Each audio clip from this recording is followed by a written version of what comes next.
Is water baptism necessary for salvation? This is our topic for today in the Truth Bible program. Is water baptism necessary for salvation? Of course not. Today, I will give you 3 Bible characters who got saved despite that they did not yet undergo to water baptism at the moment of their salvation. First, the criminal on the cross. There were 2 criminals on the cross with Jesus the moment of his crucifixion. The other mocked Jesus Christ, but this one defended Jesus and said, "Dost not thou fear God, seeing thou art in the same condemnation? And we indeed justly, for we receive the due reward of our deeds. But this man hath done nothing amiss." Then this man said to Jesus, "Lord, remember me when you come into your kingdom."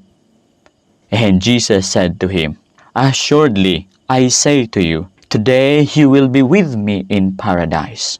What was Jesus' response? He said, "Today you shall be with me in paradise." Wow, instantly saved. He got saved instantly. Why? Because this man admitted his sins. Look at that in verse 41. "And we indeed justly, for we receive the due reward of our deeds." This man admitted his sins. This man had repentance. And you know what? This man had faith. Look at that.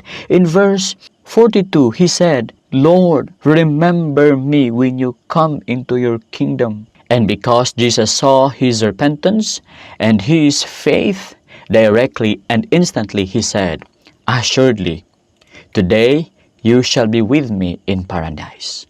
Now observe, Jesus did not say, "Your faith is not enough. Your repentance is not enough. You must be baptized first. You must perfect the law first." No. But instantly Jesus declared, "Today you shall be with me in my paradise." Second, a sinful woman in the city in Luke chapter 7. Then one of the Pharisees asked him to eat with him, and he went to the Pharisee's house and sat down to eat. And behold, a woman in the city who was a sinner, when she knew that Jesus sat at a table in the Pharisee's house, brought an alabaster flask of fragrant oil, and stood at his feet behind him, weeping. And she began to wash his feet with her tears, and wiped them with the hair of her head. And she kissed his feet, and anointed them with the fragrant oil. Then he said to her, "Your sins are forgiven." Look at that. She was forgiven. And in verse 50, and he said to the woman, "Your faith has saved you. Go in peace." Praise the Lord. That sinful woman got saved, forgiven. Do you know the reason? Because that woman repented of her sins. Look at the verse. "And stood at his feet behind him, weeping." She was weeping. "And she began to wash his feet with her tears." This is an act of repentance and faith. That's why Jesus said, "Your faith has saved you. Go in peace." Jesus saved that woman because of her repentance and faith in him. Jesus did not say, "Be baptized first," or "Obey the law first." No. Directly, he declared that woman forgiven and saved after he saw the repentance and faith in her heart. Third, the tax collector. In Luke chapter 18, there were 2 persons who went to the temple to pray, the Pharisee and the tax collector. The Pharisee prayed, "Lord, I thank thee that I am a good person. I am not like other men." That's the prayer of this person. He boasted of himself. He believed that God would accept him because of his righteousness, because of his own righteousness. But this tax collector prayed this way. Let's read the verse. "But the tax collector, standing some distance away, was unwilling to lift up his eyes to heaven, but was beating his breast, saying, 'God, be merciful to me, the sinner.'" Do you know what's the declaration of the Lord Jesus Christ? He said, "I tell you, this man went to his house justified,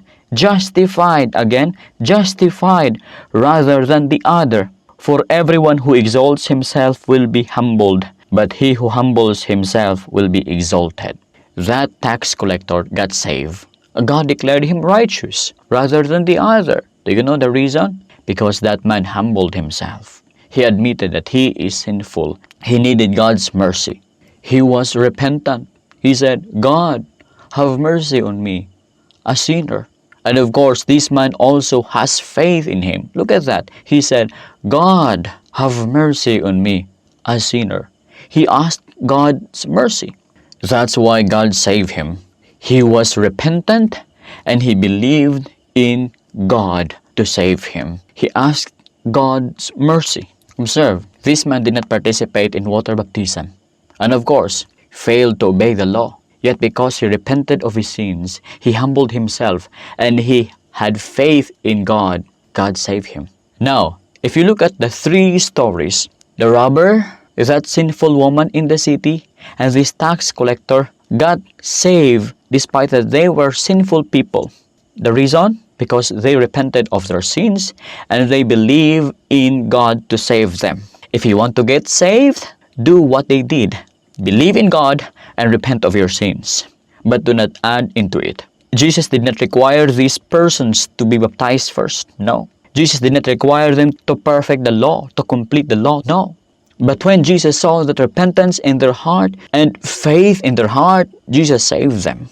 There is no mention of baptism, there is no mention of water baptism, and there is no mention also of law. If you want to get saved, repent of your sins and believe in Jesus Christ to save you, and you will be saved. Now, if you want more videos about what must I do to get saved, then I will place the video links in the description below, and please watch it if you want to get saved. But of course, I think this moment is the right moment to get saved. Just believe in the Lord Jesus Christ as your Lord and Savior, repent of your sins, and instantly you shall have the salvation you are desiring of. Now, if you have not yet subscribed to our channel, please subscribe also and click also that notification bell so you will not miss our updates. Thank you very much for watching. God bless us all.